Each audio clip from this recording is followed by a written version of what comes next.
من يهده الله فلا مضل له ومن يضلل فلا هادي له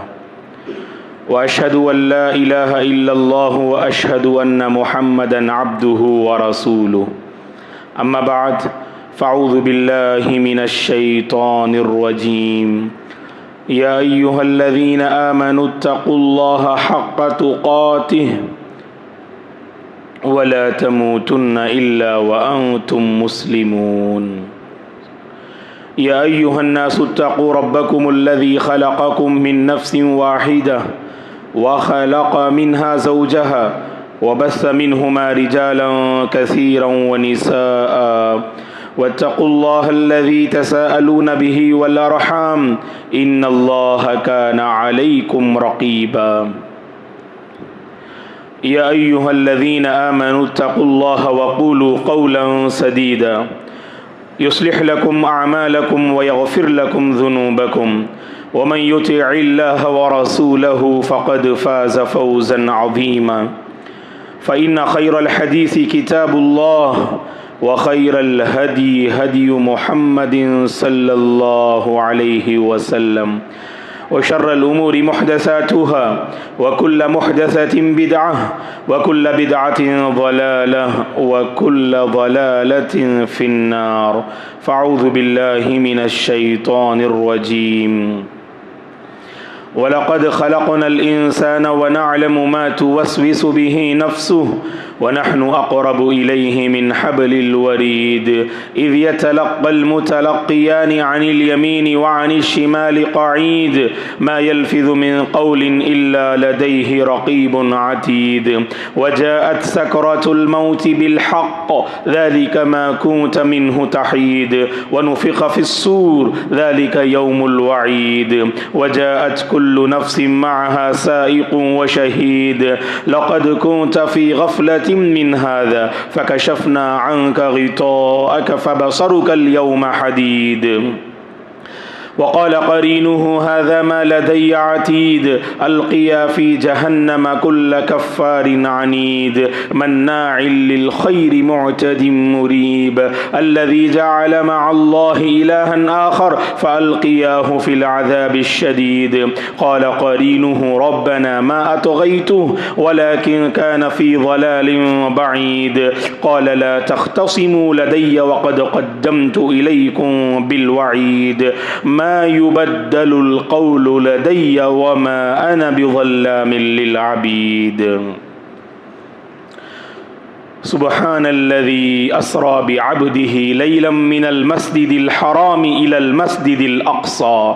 الذي باركنا حوله لنريه من آياتنا إنه هو السميع البصير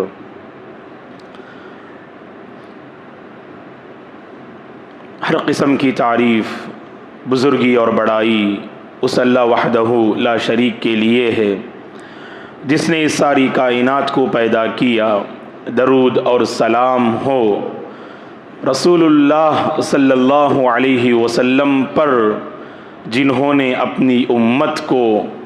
حالات سے مقابلہ کرنے کی مختلف تعلیمات دیں صحابہ اکرام رضوان اللہ علیہم اجمعین تابعین تابعین تمام مؤمن مرد اور عورتوں پر اللہ کی رحمت اور اس کی سلامتی ہو آمین محترم بزرگوں نوجوانوں عزیز بچوں اور قابل احترام میری ماں اور بہنوں اس سے پہلے کہ جمعوں میں ہم نے آپ کی خدمت میں سنت رسول کا حقیقی مفہوم کیا ہے اس حوالے سے چند باتیں ہم نے آپ کی خدمت میں رکھیں سلسلے کو آگے بڑھانا چاہیے تھا لیکن حالات کو سامنے رکھتے ہوئے ہم نے سوچا کہ سرزمین فلسطین اور مسجد اقصی اور موجودہ حالات تاریخ کے حقائق میں چند باتیں ہم آپ کی خدمت میں رکھیں آج کے اس خطبے میں اس کے بعد انشاءاللہ ہمارا جو موضوع ہے سنت رسول کا حقیقی مفہوم وہ باذن اللہ ہم اس کی تفصیل اور اس کی وضاحت ہم آپ کی خدمت میں باذن اللہ آنے والے خطبوں میں رکھنے کی کوشش کریں گے. آئیے اب ہم معلوم کرتے ہیں، تمام حضرات و خواتین سے ہماری گزارش ہے کہ آج کے اس جمعہ کو کچھ غور سے سننے کی کوشش کریں تاکہ ہماری تاریخ جو سرزمین فلسطین سے جڑی ہوئی ہے اس تاریخ کو مختصر وقت میں معلوم کرنے کی انشاءاللہ کوشش کرتے ہیں۔ یہ بات ہم جانتے ہیں کہ سرزمین فلسطین جہاں اللہ تبارک و تعالی نے بہت سارے انبیاء کو مبعوث کیا، بہت سارے انبیاء اللہ تبارک و تعالی کے پیغام کو لے کر، مشن کو لے کر جس سرزمین کا رخ کیا وہ سرزمین فلسطین ہے، اور یہی وہ سرزمین فلسطین ہے جہاں بہت سارے انبیاء مدفون ہیں، جہاں بہت سارے انبیاء کی وفات ہوئی، اور یہی وہ سرزمین فلسطین ہے جس کے حوالے سے اللہ تبارک و تعالیٰ نے قرآن مجید میں مختلف مقامات پر اس سرزمین فلسطین کے حوالے سے کہا یہ سرزمین بابرکت سرزمین ہے۔ اللہ نے قرآن میں کہا کہ وَنَجَّيْنَاهُ وَلُوطًا إِلَى الْأَرْضِ الَّتِي بَارَكْنَا فِيهَا لِلْعَالَمِينَ، ہم نے ابراہیم علیہ السلام کو نجات دی اور ہم نے لوط علیہ السلام کو نجات دی، اور ان دونوں کو اس سرزمین کی طرف ہم لے گئے جس سرزمین میں ہم نے تمام جہاں والوں کے لیے برکت دے رکھی۔ اور امام ابن کثیر رحمۃ اللہ علیہ اور دیگر مفسرین نے کہا اس سرزمین سے مراد جہاں پر اللہ نے ابراہیم علیہ السلام اور لوط علیہ السلام کو نجات دے کر جس سرزمین کی طرف رواں دواں ہونے اور رخ کرنے کا آپ نے حکم دیا یہی سرزمین فلسطین ہے۔ اور آپ جانتے ہیں سرزمین فلسطین میں اللہ کا ایک گھر قائم ہے جسے ہم المسجد الاقصی، مسجد فلسطین، بیت المقدس سے ہم جانتے ہیں۔ صحیح بخاری مسلم کی حدیث ہے، یہ مشہور حدیث آپ جانتے ہیں کہ ابو ذر الغفاری جندب ابن جنادہ رضی اللہ عنہ نے اللہ کے نبی سے ایک مرتبہ پوچھا ایو مسجد اذع فی الارض اول، اے اللہ کے نبی اس سرزمین میں وہ سب سے پہلی کون سی مسجد ہے جس کی بنیاد رکھی گئی؟ اللہ کے نبی نے فرمایا صلی اللہ علیہ وسلم نے سب سے پہلے جس مسجد کی بنیاد رکھی گئی اس سرزمین میں وہ ہے المسجد الحرام جو کعبۃ اللہ ہے، اس سرزمین کی سب سے پہلی مسجد ہے۔ اس کے بعد پوچھا کہ دوسری کون سی مسجد ہے جو اس سرزمین میں رکھی گئی؟ تو اللہ کے نبی نے فرمایا المسجد الاقصی۔ اور پھر صحابی رسول نے پوچھا کہ مسجد حرام اور مسجد اقصی ان دونوں کے درمیان کتنی مسافت ہے، کتنی مدت رہی؟ تو فرمایا صلی اللہ علیہ وسلم نے، صحیح بخاری مسلم کی حدیث ہے، کہ مسجد حرام اور مسجد اقصی کے درمیان کی جو مسافت اور مدت ہے تقریباً 40 سال کی مدت ہے۔ پہلے مسجد حرام کی بنیاد رکھی گئی، اس کے بعد مسجد اقصی کی بنیاد رکھی گئی، اور اس کے درمیان کی جو مدت ہے وہ 40 سال ہے۔ اب یہاں پر زبردست اختلاف علماء کے مابین کہ سب سے پہلے مسجد حرام کی تعمیر کس نے کی اور سب سے پہلے مسجد اقصی کی تعمیر کس نے کی۔ مسجد حرام کے حوالے سے کعبۃ اللہ کے سلسلے میں بہت ساری روایتیں ہمیں ملتی ہیں۔ بعضوں نے کہا کہ فرشتوں نے اس کی تعمیر کی، بعضوں نے کہا آدم علیہ السلام نے اس کی تعمیر کی، اور کئی ایک علماء نے کہا کہ اس مقام پر پہلے سے مسجد حرام بنائی گئی تھی لیکن اس کے تقریباً دیواریں منہدم ہو چکی تھی، گر گئی تھی، اور اسی لیے ابراہیم اور اسماعیل علیہ السلام کو اللہ نے حکم دیا کہ اس مقام کی نشاندہی کرتے ہوئے جس کی دیواریں گر چکی تھیں اس کو دوبارہ تم قائم کرو۔ وَإِذْ يَرْفَعُ إِبْرَاهِيمُ الْقَوَاعِدَ، اس کی بنیادوں کو ابراہیم علیہ السلام نے دوبارہ قائم کیا، اور اسماعیل علیہ السلام بھی اپنے باپ ابراہیم علیہ السلام کے ساتھ شریک تھے۔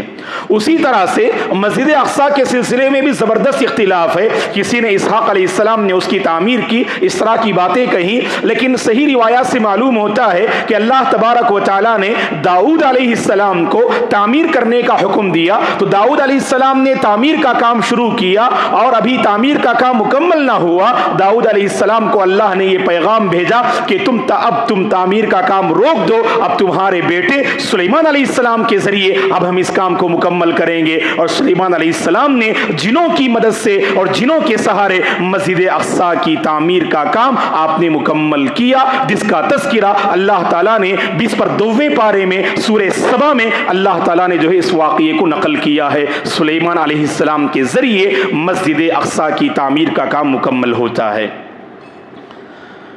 اور سرزمین فلسطین یہ وہ مقدس مقام ہے، ہم جانتے ہیں کہ اللہ تبارک و تعالیٰ نے اپنے حبیب رسول اللہ صلی اللہ علیہ وسلم کو جب سفر اسراء اور معراج پہ بلاتے ہیں تو اسراء کا تعلق اور معراج کا تعلق اسی سرزمین فلسطین سے ہے۔ اسراء کہتے ہیں کعبۃ اللہ سے بیت المقدس کی جانب براق کے ذریعے سفر کرنا، اس سفر کو اسراء کہتے ہیں۔ اور معراج کہتے ہیں کہ بیت المقدس کے ذریعے ساتوں آسمان کا سفر کرنا، اور یہ براق کے ذریعے نہیں ہوا جیسا کہ بعض لوگ کہتے ہیں اللہ کے نبی براق پہ بیٹھ کے معراج پہ گئے، کہا کہ نہیں، براق کے ذریعے جو ایک تیز رفتار سواری تھی وہ کعبۃ اللہ سے بیت المقدس اب براق کے ذریعے جاتے ہیں، اور جہاں تک بیت المقدس سے ساتوں آسمان کا جو آپ نے سفر طے کیا وہ معراج اللہ تعالیٰ نے ایک سیڑھی قائم کی، اسی سیڑھی پر جبریل علیہ السلام اور اللہ کے نبی چڑھ کر ساتوں آسمان کا سیر کرتے ہیں۔ تو یہ بیت المقدس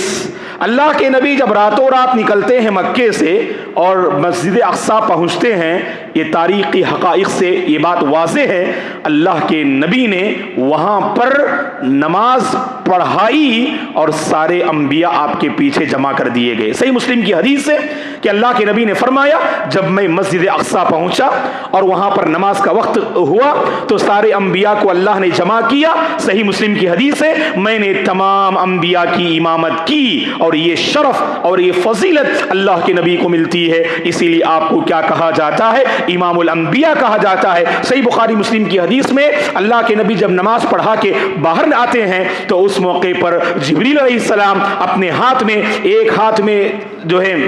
یعنی دودھ اور ایک ہاتھ میں شراب اللہ کے نبی کے سامنے پیش کرتے ہیں کہ دونوں میں سے جسے چاہیں انتخاب کر لیں۔ اللہ کے نبی نے دودھ کا انتخاب کیا تو جبریل علیہ السلام نے کہا اللہ کے نبی سے اصبت الفطرہ، کہ تم نے نیچر کو، تم نے فطرت کو پسند کیا، تم نے فطرت کا انتخاب کیا۔ اس کے بعد معراج کا واقعہ پیش آتا ہے، اسی کو اللہ نے 15ویں پارے میں سورہ اسراء کی پہلی آیت میں بیان کیا، سبحان الذی اسری بعبدہ لیلا من المسجد الحرام الى المسجد الاقصی،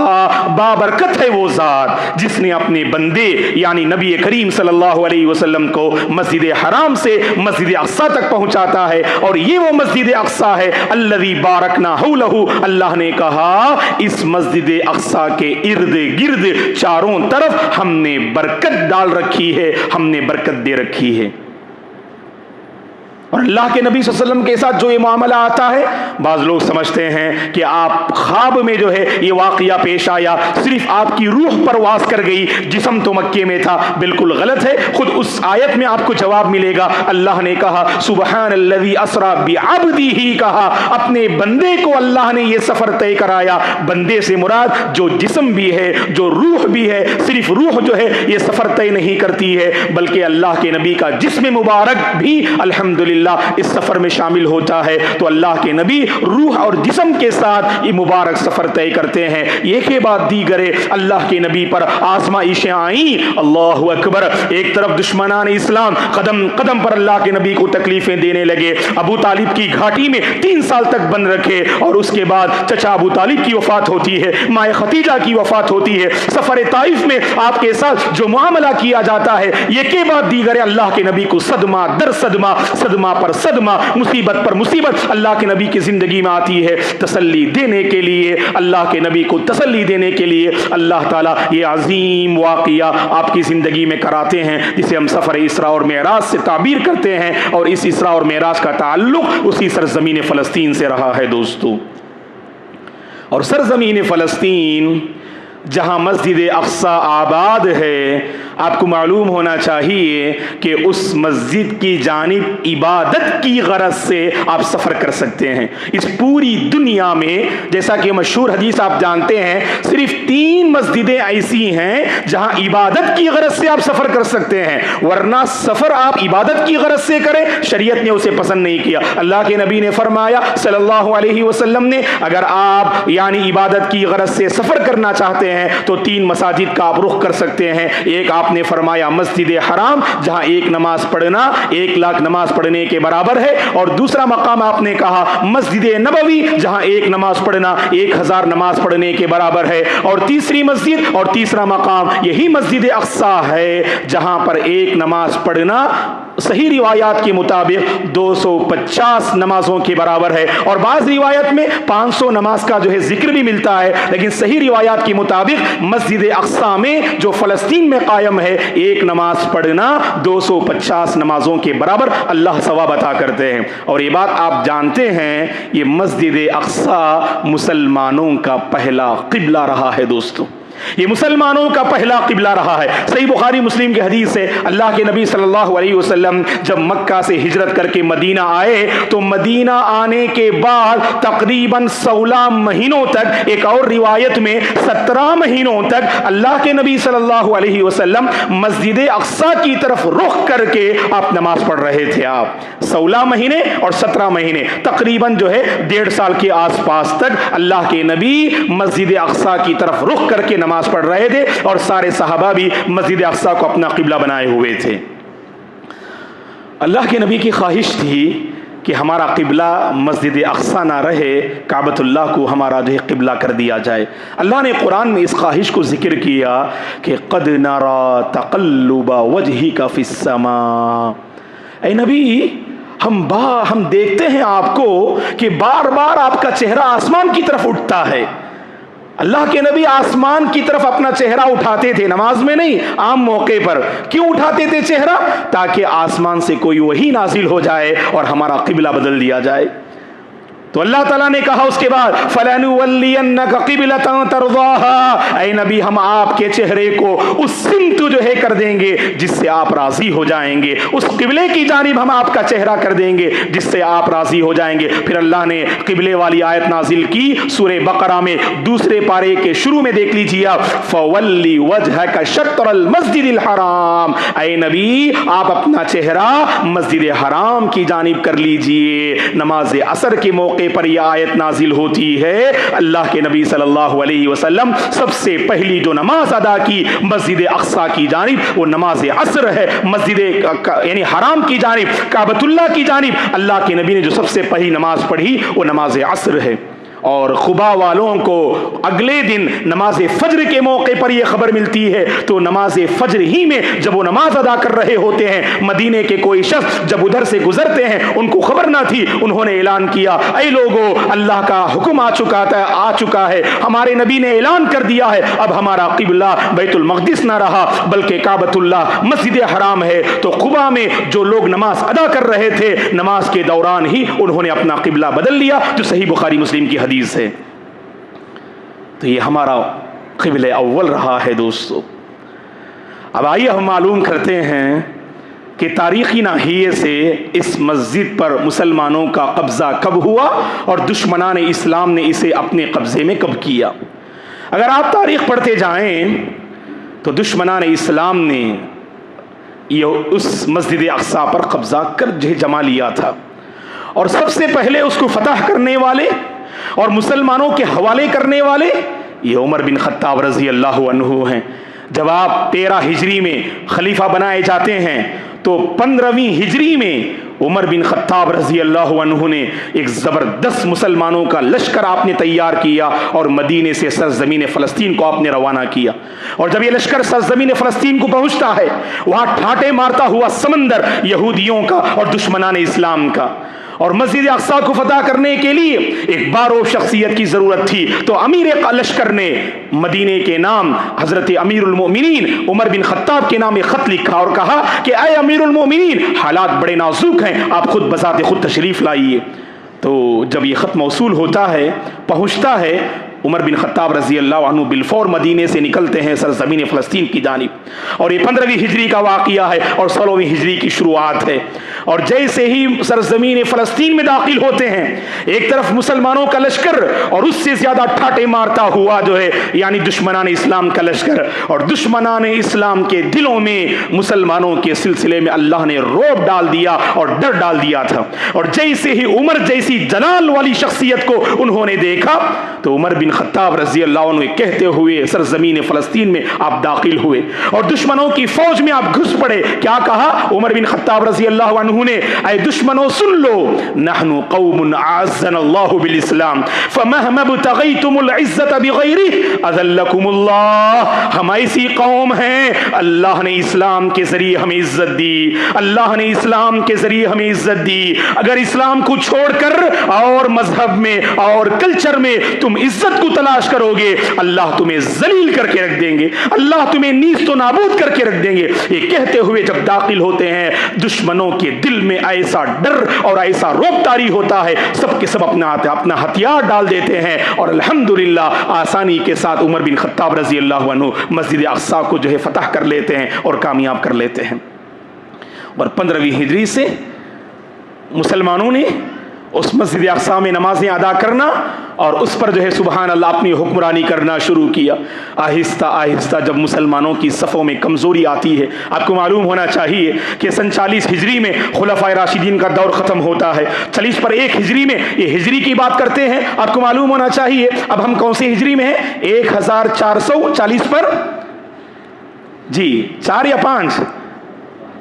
1440 پر 5ویں ہجری میں ہیں، یہ معلوم کرنا چاہیے دوستو۔ اب ہم جو تاریخ کی بات کر رہے ہیں یہ تقریباً 40 پر 1ویں ہجری کی بات ہے، جب خلفائے راشدین کا دور ختم ہوتا ہے، بنو امیہ کی پیریڈ شروع ہوتی ہے، بنو امیہ کا زمانہ شروع ہوتا ہے۔ 40 پر 1 سے 130 پر 2 ہجری تک بنو امیہ کا زمانہ ختم ہوتا ہے، اور 130 پر 2 ہجری میں یہ عباسی حکومت جو ہے شروع ہوتی ہے، اور عباسی حکومت انہوں نے ایک لمبے زمانے تک حکومت کی، 130 پر 2 ہجری سے 650 پر 6 ہجری تک یہ حکومت کرتے ہیں۔ اور سب سے زیادہ مسلمانوں کی صفوں میں جو کمزوری آئی یہ عباسی حکومت میں مسلمانوں کی صفوں میں کمزوری آئی۔ آپ کو معلوم ہونا چاہیے کہ دشمنان اسلام کا پھر مسجد اقصی پر قبضہ ہوا عباسی حکومت میں۔ اللہ تعالیٰ ایک ایسے شخص کو پیدا کرتے ہیں جنہیں ہم سلطان صلاح الدین ایوبی رحمہ اللہ کے نام سے جانتے ہیں، جو 6th سنچری کے زبردست فاتح تھے، زبردست سپہ سالار تھے،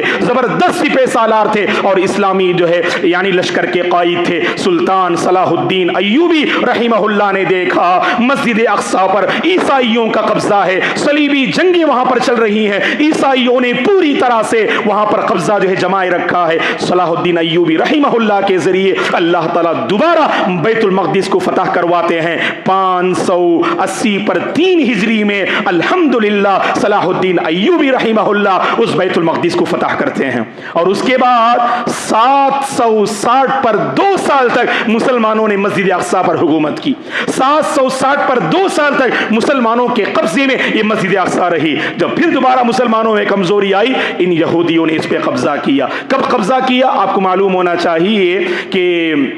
خاص کر ہمارے وہ نوجوان جن کی تعلیم اسکول اور کالج میں ہوئی ہے وہ تاریخ سے اچھی طرح سے واقف ہیں کہ 1st ورلڈ وار اور 2nd ورلڈ وار یہ اچھی طرح سے آپ جانتے ہیں کہ 2nd ورلڈ وار کا جو زمانہ تھا وہ 1930 پر 7 اور 8 عیسوی کے آس پاس، جو جنگ آزادی سے پہلے یہ جو ہے زمانہ تھا 1940 پر 5 عیسوی تک، جو 1947 میں ہندوستان آزاد ہوتا ہے اس سے 2 سال پہلے تک یہ 2nd ورلڈ وار کا زمانہ تھا۔ اس وقت آپ کو معلوم ہونا چاہیے کہ جرمن میں ہٹلر کا زمانہ تھا، اور ہٹلر نے بہت سارے یہودیوں کو وہاں پر جو قتل کر دیا۔ بہت سارے یہودی جرمن سے بھاگ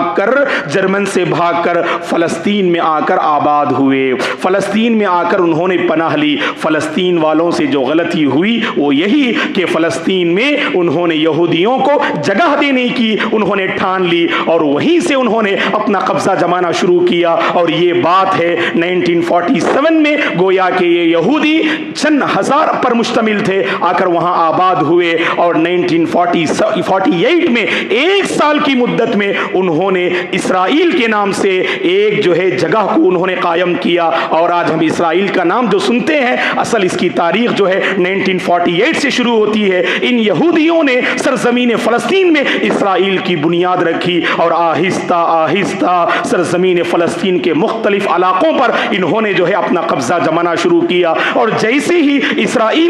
اسرائیل کی بنیاد ڈالی گئی 1948 میں، اللہ جزائے خیر دے، عرب ممالک نے اس کے خلاف آواز اٹھائی، اور 1 سال تک عرب دنیا اور ان اسرائیل کے درمیان جنگ جاری رہی، لیکن 1 سال کے بعد عرب لوگوں کو ناکامی ملی اور اسرائیل کو کامیابی ملی، اور آہستہ آہستہ سرزمین فلسطین کو انہوں نے اپنے قبضے میں کرنا شروع کیا۔ آپ کو معلوم ہونا چاہیے، تاریخی حقائق سے آپ یہ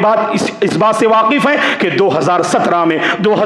میں امریکی صدر ٹرمپ نے اعلان کیا تھا کہ جو اسرائیل کا پایہ تخت اور دارالحکومہ یہ یروشلم کو قرار دیا جائے۔ امریکہ نے کھل کر اس کی تائید کی، اور دنیا بھر کے مسلمانوں نے، آپ کو اندازہ ہوگا 2017 دسمبر میں پوری دنیا کے مسلمانوں نے اس کے خلاف آواز اٹھائی اور کہا کہ یروشلم کو اسرائیل کا پایہ تخت نہیں بنانا چاہیے، کیونکہ اس کے ذریعے سے پوری دنیا کے مسلمانوں کو کمزور کرنا ان کا ناپاک مقصد تھا۔ تو ساری جو ہے دنیا کے مسلمانوں نے اس کے خلاف آواز اٹھائی۔ اب ہوا کیا دوستو؟ اب ہوا یہ کہ یہودیوں کا قبضہ آہستہ آہستہ فلسطین کے بہت سارے علاقوں پر ہو گیا، اور 1 ہفتہ پہلے 7 دن پہلے غزہ والوں سے، جو فلسطین کا ایک علاقہ ہے غزہ، ان سے ایک بہت بڑی غلطی یہ ہوئی کہ غزہ والوں نے اسرائیل پہ اٹیک کیا۔ اٹیک کرنا تو درست تھا کہ اپنے آپ کے بچاؤ کے لیے، تحفظ کے لیے انہوں نے اٹیک کیا، لیکن اہل علم نے تجزیہ کیا ہے کہ انہوں نے اٹیک تو کر دیا، لیکن اس کے بعد جو اب فسادات وارد ہو رہے ہیں کہ یہ ایسی تیاری تھی جو بغیر تیاری کے انہوں نے اٹیک کر دیا، کوئی پری پلان ان کے پاس نہ تھا، بس انہوں نے جوش میں اٹیک کیا، اور نتیجے میں آج دیکھ رہے ہیں کہ اسرائیل پوری طرح سے فلسطین کو اپنے قبضے میں اور غزہ کو ختم کرنے کے پیچھے پڑا ہوا ہے۔ اور اللہ رحم فرمائے، اس موقع پر امریکہ کی جانب سے جو وار شپ ہے، جو جنگی جہاز ہے، انہوں نے اسے اسرائیل کے حوالے کر دیا، اور پوری طرح سے کھل کر اس نے تائید کی یہ غزہ میں جو دہشت گرد ہیں جن کی طرف سے پہل ہوئی ہے، جبکہ آپ کو معلوم ہونا چاہیے غزہ کی طرف سے اب پہل ہوئی، جبکہ اس سے پہلے کئی مرتبہ اسرائیل نے فلسطینی مسلمانوں کی خون کی ندیاں بہائیں، ان کو بے دردی سے ان کا قتل عام کیا، کہ بہت ساری عورتوں کو اور بچوں کا انہوں نے قتل عام کیا۔ ابھی غزہ پر جو ان کا اٹیک ہوا ہے، آپ کو معلوم ہونا چاہیے 2000 سے زائد مسلمان بالکل جو ہے ان کا قتل عام ہو چکا ہے، جن میں 50% سے زائد یعنی عام جو ہے مسلم خواتین ہیں اور بچے ہیں، جو موت کے گھاٹ جن کو اتار دیا گیا۔ ایسی نازک گھڑی میں یہ میرے اور آپ کی ذمہ داری ہے دوستو، مسجد اقصی اور سرزمین فلسطین میں بسنے والے مظلوم مسلمانوں کے حق میں ہم آواز اٹھائیں، اور اللہ سے کم از کم یہ دعا کریں، اے اللہ سرزمین فلسطین میں موجود مسلمانوں کی تو حفاظت فرما۔ اے دوستو یاد رکھیں، اللہ تعالیٰ نے جو ہمیں نعمت عطا کی ہے نا، یہ اس کی بہت بڑی نعمت ہے۔ امن والی زندگی میں ہم زندگی بسر کر رہے ہیں، سکون والے ماحول میں ہم زندگی بسر کر رہے ہیں۔ سرزمین فلسطین کی تاریخ پڑھ کے دیکھیے اور حالات سے واقف ہونے کی کوشش کیجیے۔ اللہ کی جو نعمت جو مجھے اور آپ کو ملی ہے، اندازہ ہوگا صبح ہوتی ہے شام ہوتی ہے، وہاں پر صبح ہوگی تو شام کی کوئی گارنٹی نہیں، شام ہو رہی ہے تو اگلے پل کی کوئی وہاں پر گارنٹی نہیں ہے، کیا معاملہ ہوگا، کب بمباریاں ہوگی۔ بمباریوں کا سلسلہ شروع ہو رہا ہے، اور پوری طرح سے اسرائیل نے کمر کس لیا ہے کہ غزہ کو پوری طرح سے جو ہے نیست و نابود کر دیں، اور فلسطین کے جو بچے کچھ علاقے ان سب کو نیست و نابود کر دیں۔ 1947 میں سرزمین فلسطین میں مسلمانوں کی ایک بڑی آبادی تھی، لیکن اسرائیل کی جب وہاں پر حکومت قائم ہوئی تو آپ کو معلوم ہونا چاہیے 70 سال کی مدت میں 80 سے زائد فیصد جو ہے علاقوں پر انہوں نے قبضہ کر لیا ہے۔ 15 سے 20% علاقے بس وہاں موجود ہیں، ان میں سے غزہ بھی ہے۔ اور حماس کے سلسلے میں علماء کے مختلف نظریات ہیں، یہ خود اسرائیل کی جو ہے پیدا کردہ ایک علاقہ ہے، مختلف نظریات ہیں، لیکن غزہ میں تو مظلوم مسلمان ہیں، اور فلسطین کے بعض مظلوم مسلمان جن کو مٹانے اور جن کو کچلنے اور پوری طرح سے مسجد اقصی پر اپنا قبضہ جمانے کی یہ دشمنان اسلام کی سازش ہے۔ قنوت نازلہ کا لوگ اہل علم اہتمام کر رہے ہیں۔ ایسی نازک گھڑی میں 2 پیغام آپ کی خدمت میں پیش کر کے میں اپنی گفتگو کو ختم کرتا ہوں۔ پہلا پیغام یہ ہے دوستو، ان مظلوم مسلمانوں کے حق میں دعا کیا کیجیے، کیا پتہ ہم میں سے کس کی دعا رنگ لائے اور وہاں پر جو ہے امن و شانتی کا ماحول قائم ہو جائے۔ اللہ تعالیٰ ظالم قوم سے، اللہ تعالیٰ ظالم قوم سے، ظالم لوگوں سے اللہ تعالیٰ ان سب کی جو حفاظت فرمائے۔ دعا کا اہتمام کیا کیجیے۔ اور دوسری بات یہ ہے دوستو، اللہ تعالیٰ نے جو امن کا ماحول، سکون کا ماحول ہمیں عطا کیا ہے، اس کی قدر کر لیں دوستو، اس کی قدر کر لیں، اپنے اندر بدلاؤ لا لیں، اپنے اندر بدلاؤ لا لیں، اس لیے کہ اللہ نے ہمیں جو موقع عطا کیا ہے امن کے ماحول میں رہ کر، یہ ان لوگوں سے پوچھ کر دیکھا کیجئے جہاں ہر وقت فسادات ہوتے ہیں، جہاں ہر طرف جو ہے قتل و غارت گری، خون ریزیاں ہوتی ہیں، ان سے پوچھ کر دیکھیے امن کتنی بڑی نعمت ہے، سکون کتنی بڑی نعمت ہے، جس نعمت سے اللہ نے مجھے اور آپ کو مالا مال کیا ہے، اس کی قدر کر لینی چاہیے۔ اللہ سے ہماری دعا ہے اللہ تبارک و تعالی مسجد اقصیٰ کی حفاظت فرمائے، اللہ تعالی مسجد اقصیٰ کی حفاظت فرمائے۔ غزہ اور سرزمین فلسطین کے وہ علاقے جہاں مظلوم مسلمان آباد ہیں، اللہ تعالیٰ ان سب کا حامی اور ناصر بن جائے، اللہ ان سب کا حامی اور ناصر بن جائے۔ دشمنان اسلام جہاں کہیں دشمنان اسلام مسلمانوں کو کمزور کرنے مٹانے کی سازش کر رہے ہیں، اللہ ان کی سازشوں کو مٹی میں ملا دے، اللہ ان کی سازشوں کو مٹی میں ملا دے۔ اللہ نے جو امن کا ماحول ہمیں عطا کیا ہے، اس امن کے ماحول کو اللہ برقرار رکھے، اس امن کے ماحول کو اللہ قائم و دائم رکھے، سکون والی، امن والی، نعمتوں والی، صحت والی، تقوی والی زندگی اللہ ہم سب کو نصیب فرمائے۔ جب تک اللہ اس دنیا میں ہم سب کو باقی رکھے، اس کے دین پر باقی رکھے، اسی کے دین پر اللہ ہم سب کو خاتمہ نصیب فرمائے، آمین۔ اقول قولی هذا واستغفر الله لي ولكم ولسائر المسلمين من كل ذنب فاستغفروه انه هو الغفور الرحيم۔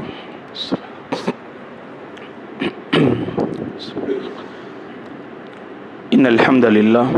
نحمده ونستعينه ونستغفره ونعوذ بالله من شرور أنفسنا ومن سيئات أعمالنا، من يهده الله فلا مضل له ومن يضلل فلا هادي له، وأشهد أن لا إله إلا الله وأشهد أن محمدا عبده ورسوله، أما بعد فأعوذ بالله من الشيطان الرجيم، إن الله وملائكته يصلون على النبي يا أيها الذين آمنوا صلوا عليه وسلموا تسليما، اللهم صل على محمد وعلى آل محمد كما صليت على إبراهيم وعلى آل إبراهيم إنك حميد مجيد، اللهم بارك على محمد وعلى آل محمد كما باركت على إبراهيم وعلى آل إبراهيم إنك حميد مجيد۔